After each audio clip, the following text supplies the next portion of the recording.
Tekken 8 Season 2 has a lot of problems right now, but one of the most common talked about problem is the whole 50-50 aspect of the game. The most common meme you see is Tekken 8, the casino version, or Casino 8. So I wanted to talk a bit more about this, give more of a visual explanation of how this 50-50 game has really messed up Tekken in general, the lack of counterplay, and just the overall issues that just come with giving characters this whole 50-50 gambling situation. I know I have a lot of casual players subscribed to my channel, or just a lot of beginner players as well, so I hope this gives you a better understanding on why giving almost every character in the game a forced 50-50 situation without proper counterplay is a big issue in Tekken 8. So to do that, let's talk about Dragunov's instant while running 2.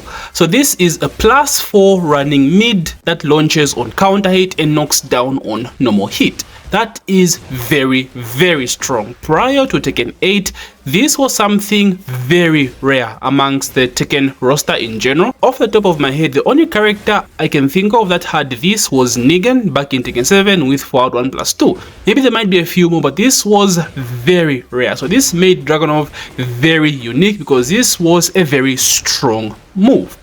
So let's first talk about counterplay. How would you counterplay running 2? So you had to first look at the approach. You had two basic options of countering Dragunov's running 2. First, you could make a hard read and predict the Dragunov player actually trying to use this move. You could jab, interrupt him before he actually initiates that running 2 pressure, but this was a bit risky because the jab can trade with a running 2, and if the jab trades with running 2, the Dragunov player would still get a full combo. The other counterplay is sidestep. You can sidestep running 2 if timed correctly, both left and right, although it does have pretty decent tracking towards your left side if the opponent does a delayed version of the running 2. But basically, those are the two major counterplays to running 2, sidestep and jab interrupt. So now, as a Dragunov player, how would you counterplay this counterplay? Like if the opponent expects you to come with a running 2 and you think, okay, this man has been sidestepping my running 2 over and over again, so what do I do to counterplay his movement? So Dragunov players used down 2. So down 2, maybe prior to Tekken 8, was basically a tracking move. It's a tracking law that tracked both sides, left and right. So you'd see Dragunov players do stuff like running down 2, right? They mask it in the sense that it seems like he's doing a running 2, but he would instead throw out a down 2 because it was basically a homing move. So you played around this thing of, okay, is he gonna do dash up down 2, dash up running 2? Is he gonna interrupt me? So you did have clear counterplay to this running move on its own. Now down 2 also doesn't track as much as it used to in the past. You can step it towards your right. So this incentivizes Dragunov players right now to use back 3, which is a high homing move, or the more powerful forward 3. And forward 3 is good because it's a homing high. That's a forward input, so it kind of looks like a running 2, right? Like Dragunov player is going to do running 2, boom, you sidestep, get hit by a running 3. But again, it comes with risk because it's a high, right? So you did have this strong moves that had some really good counterplay to them. Running 2 is an amazing move, but it does have counterplay. And now let's talk about the counterplay options you had when you actually had to deal with the plus frames of this move. So let's say Dragunov player lands a running 2 and now he's +4, right, against you. What options did you have? As a Dragunov player, you land a running 2, you did have quite a few options. You had down forward 1, a good mid for your frame trap, comes out at 13 frames. Basically, they press any buttons, they get hit. And maybe apart from power crash, of course, that was a very good 101 frame trap. You have a mind game to go low with down 2 as well. So that's like the basic mid-low mix-up you had after running 2. You as a defender has the choice to sidestep the down forward 1, right? If you make the right read, you beat out the frame trap, sidestep the down forward 1, launch their ass. Or if you knew to throw out a down 2, you instead duck and block out the down 2. Those stuff like sidestep duck as well. So to make up for this, the Dragunov player had to throw out homing moves instead, back 3 or down forward 3+4. that was the counterplay to dealing with running 2 even on block. So as strong of a move as it is, +4 on block, mid, launches on counter hit, it has a lot of counterplay options to this move, whether just doing the move on its own or the follow-ups you have after landing the move on block. There is always a way to deal with Dragunov's running 2.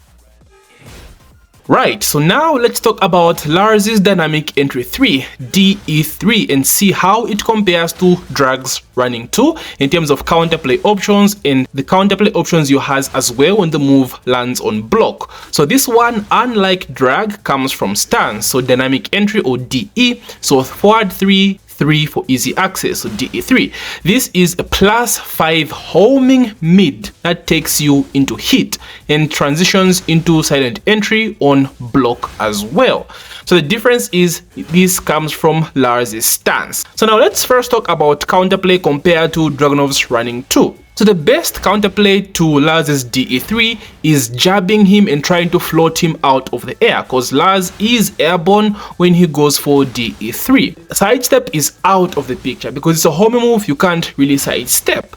So how does Lars counter this counterplay? Like you, the Lars player, countering the float option the opponent has, what do you do?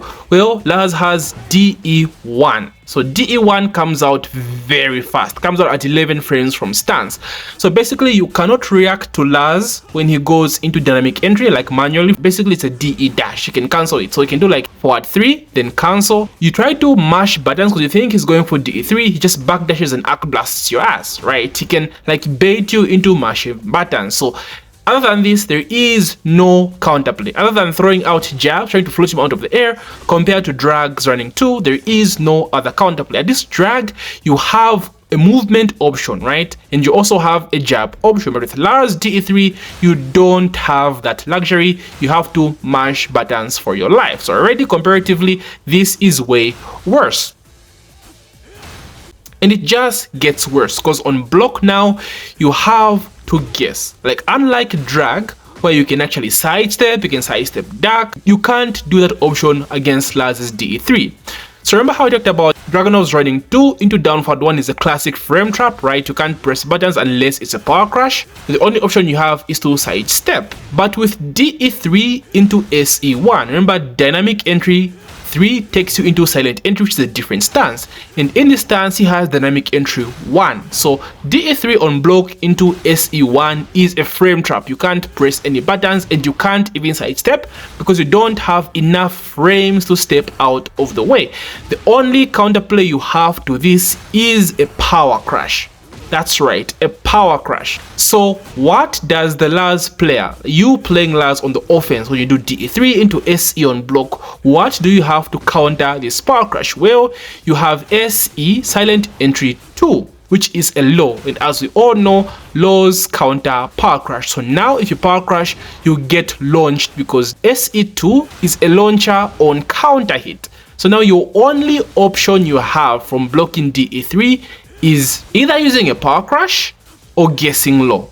That's it. Power crash and low movement is out of the window. This is what it's meant when people say Casino 8, Tekken 8, the casino version. This is what they mean. You don't have counterplay options outside of guessing. You get it by running 2, Dragunov's running 2. You have options, sidestep, sidestep duck, power crash, hit burst, right? There are counterplay options. The Dragunov player can also try to counterplay those counterplay options, if that makes sense.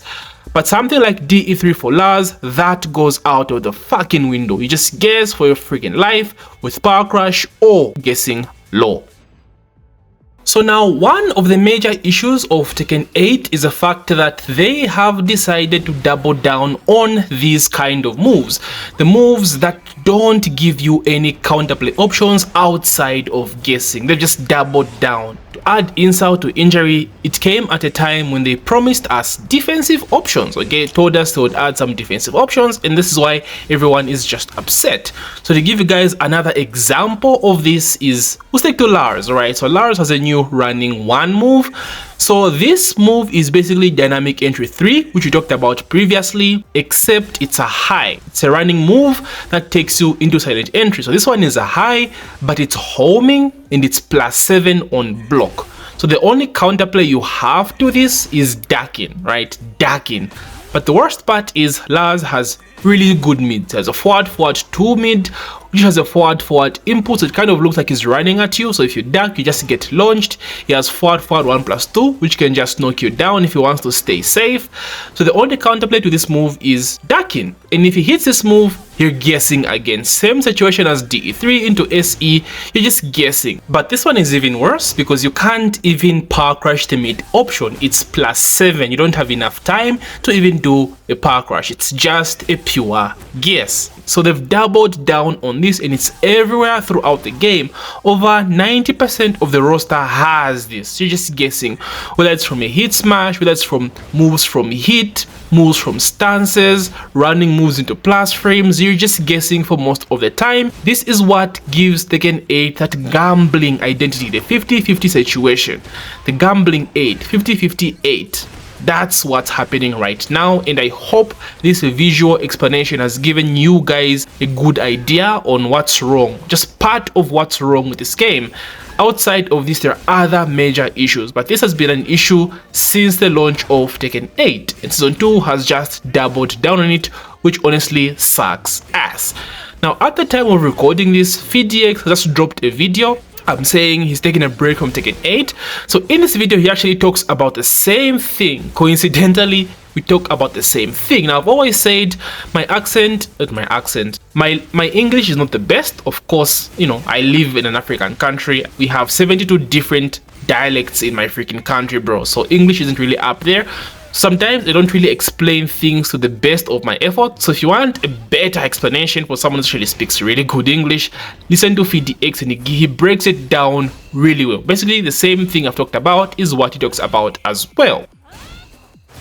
Alright boys, so for this session of the video, I kind of wanted to give an update on my current situation with this whole Tekken 8 fiasco, or the bullshit going on right now, just in terms of content, what's gonna be coming, and just where my mind is and just what's been going on. I'm sure you've noticed my uploads have slowed down a bit in this month, because it just feels like a lot of people just don't have interest right now in Tekken 8, or at least the less casual people, the higher level players, you know. The game right now is doing good. I don't want the game to die. I don't want to doom Tekken 8, but whatever, like, you know, bullshit and shit talking they're getting right now, it's well deserved, right? We've complained about these issues since the game launch, bro. We have been vocal. Content creators, Twitter, Reddit, it's everywhere. Namco has just been ignorant. Now, this is not about like death threats. I don't comment stuff like that. That's just sad, honestly. You shouldn't be doing that sort of thing. But like, bro, trolling, all that stuff, I am here for it. Trolling, talking shit, I'm here for it. They deserve it, man. They deserve it. I'm sorry, but they deserve it.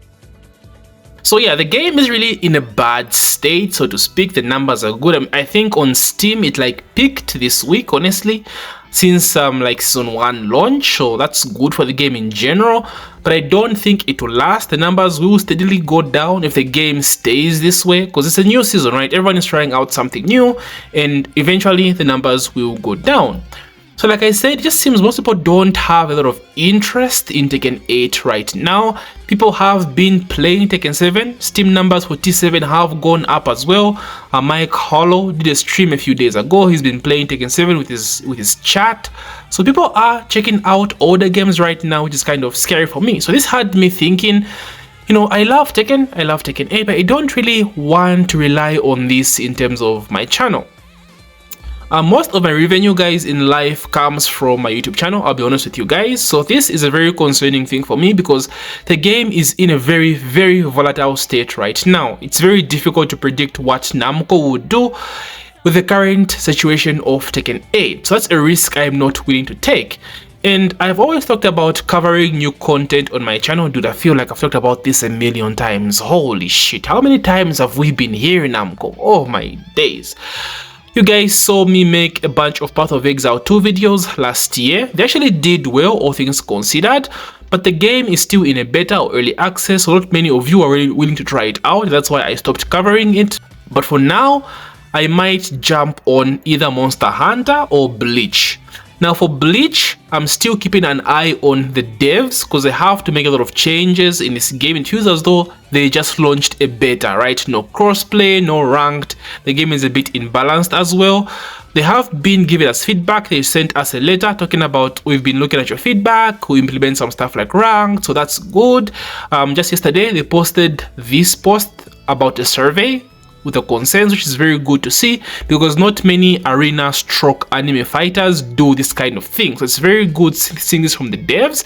And guys, the game is actually good. It's very footsie heavy and has potential to actually be competitive. It's very footsie heavy game. So I'm looking at Bleach. I'm keeping an eye on everything Bleach. Notifications are up, so you might expect Bleach content if the devs really do deliver on their promise and fix this game's issues right now, because even the DLCs, I think they won't start until like what, next year maybe, until we get our first character. So we have time. Game is very fresh.